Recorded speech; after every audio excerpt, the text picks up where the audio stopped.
Eila, Pirthasunda, welcome onto my channel. This week I'm doing a video on, is your deity a death deity? Enjoy.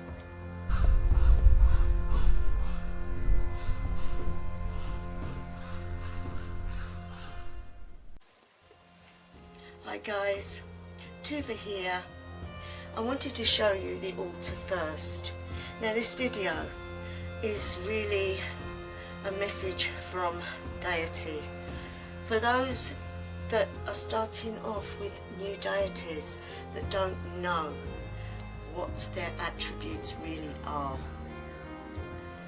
Now this is an altar set up not for the demonic side of necromancy, but there are subtle forms of necromancy that don't seem to be being shown on videos, because some people don't realise they are actually practicing necromancy in their walk and their path. It comes on very gradual. It is like you are subtly drawn into it. It's like anything. If you have a friend and you both start off with different ideas, but whilst walking the path together, you start to become like each other. And it's the same when you walk with deity and they are teaching you. For a start, look into their background. Look into what it is their essence is all about. And if it doesn't sit well with you, then that is not the right deity for you. Now on this altar today I have remnant ashes of my beautiful fur baby Jack. I also have an old piece of wood denoting death, feathers from a bird, bones from a crow, the card with Freya on because she is my deity, antler horns, and obviously the horn with whiskey, the black candle, the black altar cloth. There is the right hand path and the left hand path. I'm going to denote what incense as well. When you are contacting the other realms, the inner realms and the death realms, you can use different forms of incense. Now I am burning myrrh and frankincense, but you can use mugwort and wormwood, and that aids contact. The rune on my face, algiz. Now algiz both ways, so you don't want to be writing the upside down version of algiz all over yourself. You have to remember you are a living person, you are not dead. So you need the upright one and the descending one, the opposite, so that you are half and half, because my friends, every time you go and meet with the dead, you become dead. What I mean by that, not to frighten anyone, is that when you walk the path of the dead, your body takes its toll. There are many practitioners out there that will tell you if you get in too deep, it can have an adverse effect on your body and your mind. If done right and subtly, you can practice and you can get a lot from it, but it needs to be done the right way and not too often. Now, when I first met Freya, I didn't realise that she was a death goddess. I should have realised.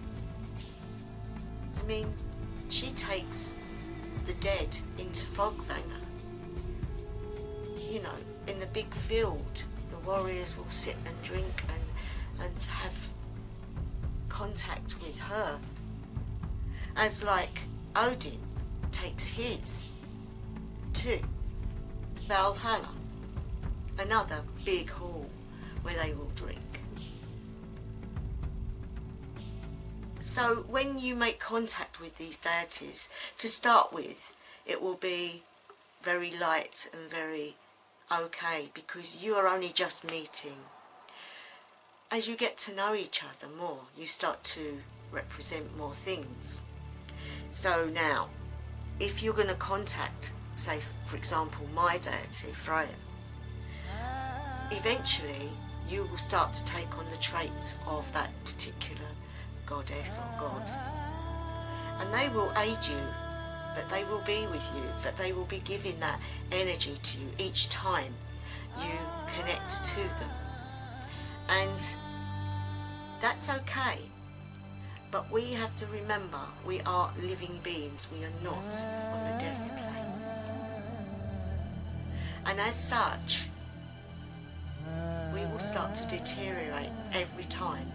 If we do it too often, if we ask too much of them, if we channel too much, if we do anything too much, it will have an adverse effect on our health. And you might say, why? It's because you've got 1 foot in death and 1 foot in life, and you hover between the two, because even though in life you are doing everyday things, death is always with you. And what I mean by that is you have touched the realms of the dead. You have been touched by it. And so you see it in everything. And you live it in everything.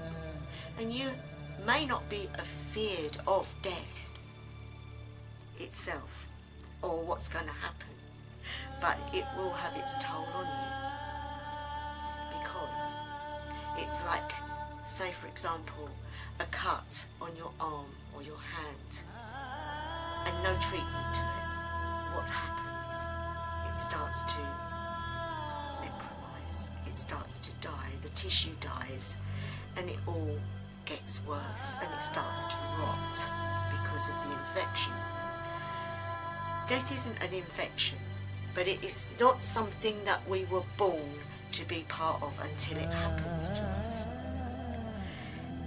I can tell you from experience that I was born with this gift, and as I got older, the more I dealt with it, the more I had more influx in it in my life, the more I started to get ailments to my body.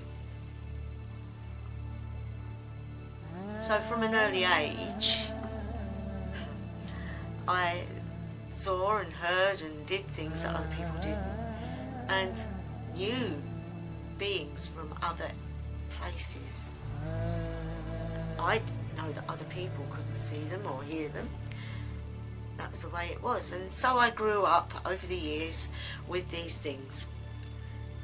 So really, my 1 foot was in it right from the beginning, and so it became natural to me. So it hasn't bothered me, but the only problem being is that my body has taken a lot of battering. And this is not the fault of deity or the other realms. This is not the fault of anyone. We have been put on this earth as a gift to others, that we can touch the death realms and talk to deity and get our answers and aid others with those answers.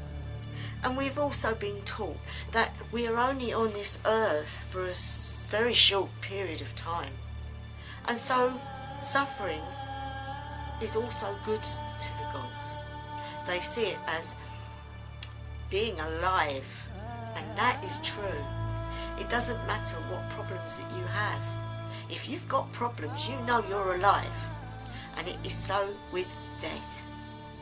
Just like people say, well, isn't it morbid? Don't you find that really morbid? And I will say to them, no, because they're alive to us, even though they're in death. And it's interesting. and you can do so much with it. But it is not something, as I say, I would be doing daily. I try to balance it out so that I'm not stuck in the world of the dead. Not saying that it will bring on death early, because it probably won't. I do believe that when our time is done, when we've done what we've come here to achieve, and if we have something that we need to be doing, and that is the way it is. I don't know how you feel about that, guys. Let me know in the comments below. It is not a path for those who are just delving. If you're just delving, start off with just the paganism side of it. Don't get in deep with deities, because once you are in with them, they are with you. There's no turning back. And if you think you've made a mistake, then it wasn't for you. Then I would think very carefully before you begin. People say to me, well, you don't need to do that side of it. You don't need to be practicing the death stuff. What they don't realise is, as a Saga practitioner, it is my path to visit these other realms. It is my path to be talking to those that have gone to the other realms, and to bring back things, you know, ideas and answers to questions and knowledge, and the magic gets stronger from it, but also a feeling that you're aiding others is very, very enticing. But not only that, the path of the Saga practitioner is one of putting yourself last as a human being. We put our practice before our lives, really. I'm not saying we don't enjoy our lives. Of course we have lives. We have lots of things going on. We have families and work and all sorts of stuff. But our practice is never far from our lives in many ways. Example, going to work, you might see a dead animal on the road. How many people will stop and give energy to the passing of that animal? How many people will stop and move the body out of the way and give respect to that being? To ask the gods to take this small life and take it to where it needs to be. To aid the family of that poor animal, who are probably wondering what's happened to their mother, father, or brother or sister.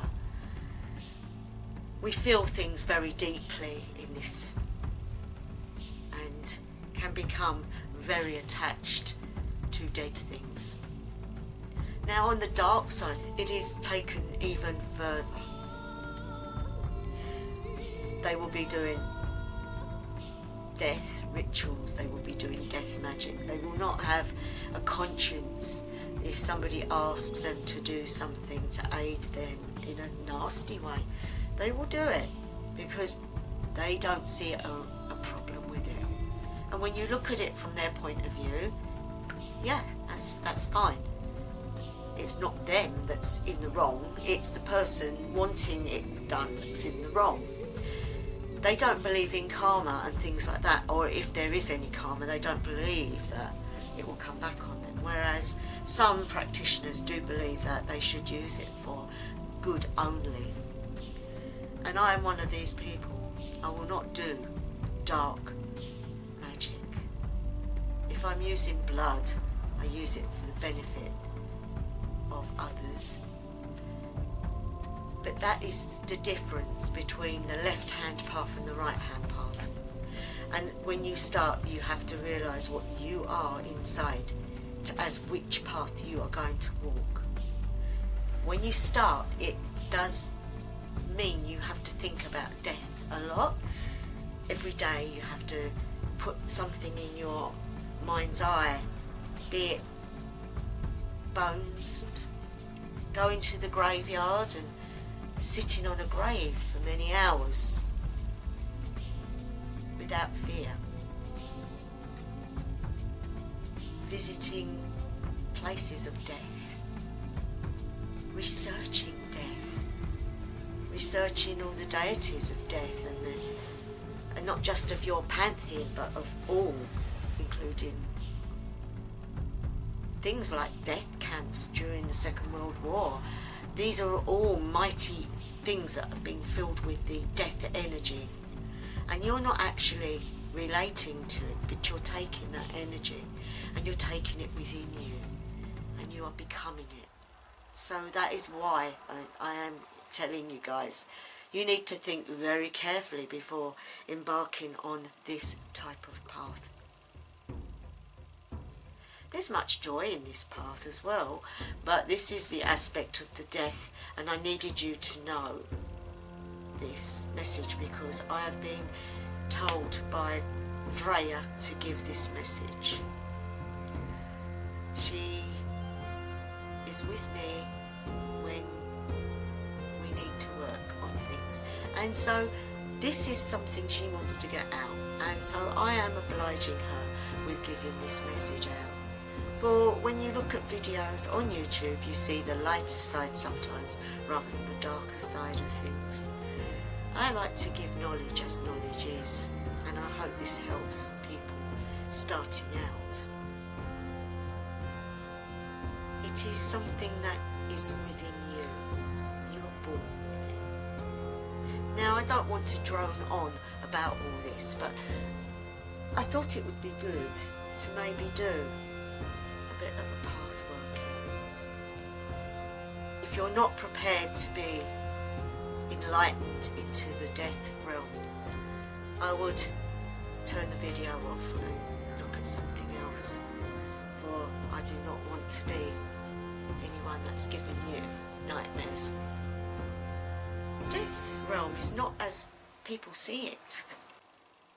Obviously the Christians believe in hell and they believe in heaven. We don't believe in that. What we believe in is those that have acquired the right status will go to Valhalla or Folkvanger. Others will go to hell or will be put to sleep and not be able to wake. And we can see that in the poetic Eddas and all the sagas, and there is truth in these matters. But those that go to hell are not in a terrible place, and that is where I'd like to take you on a journey to today. So I'm going to say the rune Al-Giz 3 times, but I want you to take some deep breaths, and I want you to think just of the word death. So if you close your eyes and take some deep breaths in through the nose and hold, and out through the mouth. And as this happens, I want you to feel like the air is not going in through the nose, but is only coming out through the mouth. At this stage you should be feeling relaxed, and I want you to see a staircase in front of you and a banister to hold on to. Can you see it? Now I'm going to beat the drum as we go down the stairs to help. Step down, holding on to the banister. Take another step down. Every time you hear the drum beat, take a step down.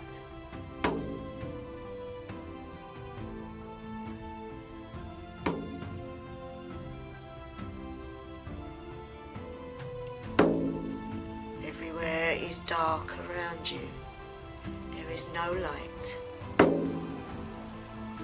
As we come down the next step, you can see shapes in the darkness. Do not be frightened. You start to feel cold. So cold. You start to see there's a path coming up, so you know you're coming to the end of the steps. You're on firm ground now, my friends. How do you feel? I'm going to call Algiz now.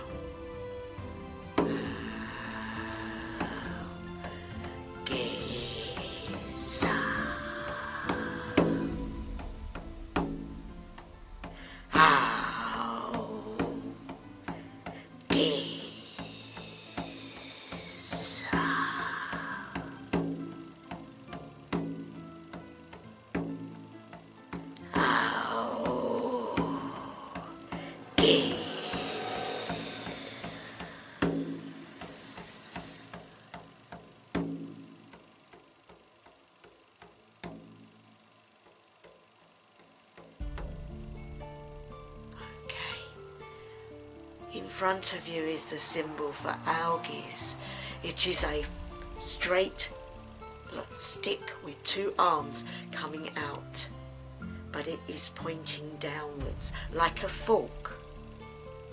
This is the reversed side of Algiz, the sign of finito and death. Pathway, it is wet with like a dew, so be careful you don't slip. As you walk along, there are others walking with you, and they are in their death look. They have very white faces and their clothes are grey, and they are staring ahead, looking confusion of what they must do to find Helheim, to find the goddess Hel. We are walking with them, but they don't know we're there. As we walk with them, we suddenly see these big gates ahead, wrought iron, but pure wetness oozing down. To the gates, these people are going straight through the gates like they're not there, but of course we are living and we shouldn't be there, so we wait at the gates. Hel comes through the gate, half skeleton and decomposition and half life and beauty. She says, state your purpose. Why are you here? It's okay, my friends, I will push up ahead because they know me. It's okay, I am bringing those that wish to know this path, to see Hel, to find out what Helheim is like. She says, okay, but not for long, for they are living beings and this will touch them. So I know, and they have given consent to be with me here. The gates open and are padlocked behind us. It is similar to where we are now on Earth, but it is not like sunshine and beauty. It is mundane and just life, mundane life. And people are going about their business. They're walking around. Now they're in there, they can see us. and they feel the life flowing in us. Of course it makes them want to flock towards you. You have like a light above your head. And they come up and they ask questions. Who are you? How did you get here? Why are you like so bright? And so you say to them, my friend, we are not in death. We've come to learn. So ask them a question of what you would like to know while you're here, and you will get an answer. My question would be, what is it like? Are you happy? Do you have bad health still? They are smiling. They are okay. They have met their other family and they are living in same sort of conditions. There is no horrible side to this. There is just infinity. You might ask, well, why did they not go to Valhalla or to Fogvanna? Have they been just told to go there and be forgotten? Of course not. Hell has a realm of her own, and as she sees fit, she will aid those that are in her realm. She has an army of dead, but it's okay. Nothing to be frightened of. There is another place though, which is a place of solitude, which has been written about before. But she doesn't put people in there. They put themselves in there. It is their own little bit of hell. It's their own sad sanctuary of nothingness. And sometimes people like us who are on this path will try to aid them, to bring them to meet their families and be in the actual realm of Helheim, instead of being in their own eternity of sadness. They don't need to be there. Guys, you might be feeling drained now, and I don't think we should stay a lot longer. So I'm going to bring you back now, because Hell is standing at the gates and looks a little bit concerned. So I think we need to now bring ourselves back to the gate and to the steps, for we need to get up those steps again to get back to your life. So again, I'm going to bang the drum. Can you see the steps ahead of you? She's now shut the gates. We cannot go back. We do not want to go back. It's not our time. We have to live life. So now come back to the steps. Hold on to the banister, and I will tap the drum, and you will be able to pull yourself up, because you might feel very heavy now. So you need to hold on to it and to pull yourself, hoist yourself up onto the steps. So here we go. Number 1. You're going up the step. To the next step. Are you there? And then pull yourself up to the next step. Pull yourself up to the next step. It's getting easier. You're starting to feel less cold. Up to the next one. You're feeling a lot better. You can feel life returning to you. Seeing the light appear before you, and this time you can see algae, but it's the right way up, pointing to the sky. As you get nearer algae, you feel a lot lighter and a lot happier. Have no thought of death now, life only. Through the sign of algae, you are back. You are back, my friends.